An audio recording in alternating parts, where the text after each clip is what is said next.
प्रधानमंत्री जी ने ढेरों चुनावी सभाओं में कहा कि पिछले 10 साल तो बस ट्रेलर था, अभी असली पिक्चर बाकी है।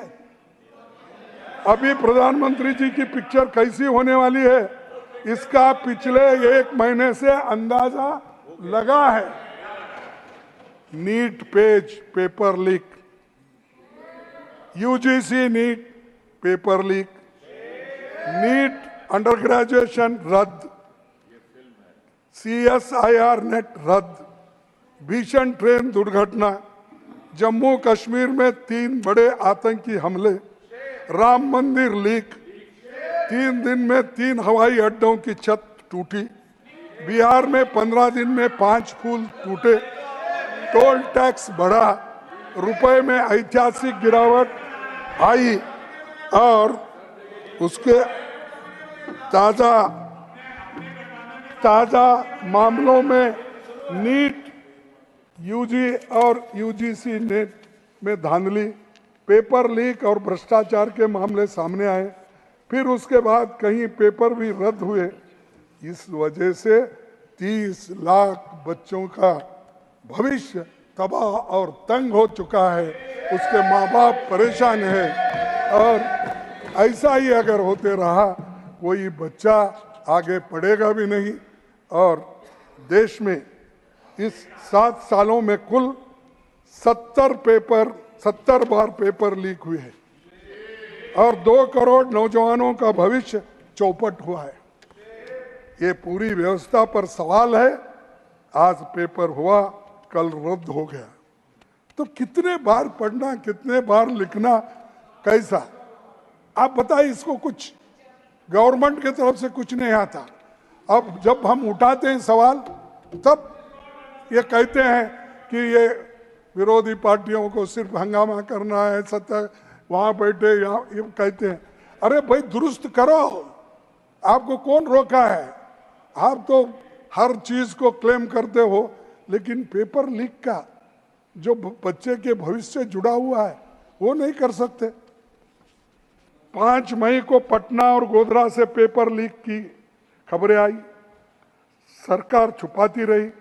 शिक्षा मंत्री ने पेपर लीक मानने से इनकार कर दिया, NTA को क्लीन चिट दी, पुलिस जांच में आरोपी पकड़े गए, फजीयत हुई तो सरकार ने कबूल किया। बिहार, गुजरात, यूपी, हरियाणा समेत कई राज्यों से पेपर लीक के तार जुड़े हुए थे। हरियाणा में जिस स्कूल में नंबरों में गोलमाल हुआ है वो बीजेपी के एक नेता से जुड़ा है। यूपी में NDA के एक नेता का नाम आ रहा है जो कहीं पेपर लीक मामलों में फंसा हुआ है। कोटा में हजारों नीट के कोचिंग सेंटर है। ये किसी के प्रेशर में तो ये चर्चा नहीं हो रही है कि क्योंकि वहाँ बहुत से लोग प्रेशर डालने वाले हैं। कोटा में बहुत से सेंटर से बच्चे जो पढ़ते हैं और प्राइवेट वालों के हैं और ये गड़बड़ी मालूम नहीं होना, तो इसीलिए इसका चर्चा नहीं होने दे रहे। मुझे मालूम नहीं, ये इसमें कोई वेस्टेड इंटरेस्ट लोग हैं। आप जरा जांच कीजिए साहब अपने ओर से। आप तो चर्चा कर रहे हैं सर। हाँ, आप चर्चा कर रहे हैं, बैंकों भी चर्चा कर रहे हैं, नहीं, पूरे तरीके से कर रहे हैं, और आप कह रहे हैं चर्चा नहीं हो रही है। मतलब इससे ज्यादा चर्चा नहीं क्या होगी? साहब,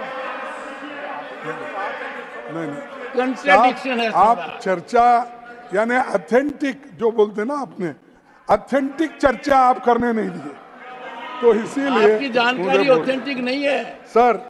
शिक्षा मंत्री ने 20 जून 2024 को मीडिया में कहा कानून नोटिफाई हो चुका है, जबकि नोटिफाई 21 जून को हुआ। उसके 2 दिन बाद नियम बने। सिर्फ कवर अप का काम चल रहा है। पिछले अनेक सालों में ऐसे मामले सामने आए, सरकार कुछ कदम उठाती तो ये मामले रुकते। इसीलिए हमारी मांग है कि पेपर लीक और NTA ही नहीं, सुप्रीम कोर्ट की निगरानी में पूरी शिक्षा की तंत्र पारदर्शिता होना चाहिए। ये अगर सुप्रीम कोर्ट के निगरानी में अगर हुआ तो आगे के लिए भी अच्छा होगा। चाहे सरकार कौन सी भी हो, जब तक इसको रूल्स आप नहीं बनाएंगे, जब तक बच्चों के लिए उनकी सुरक्षा नहीं देखेंगे, तो ये बहुत बड़ा अन्याय उन पे होगा।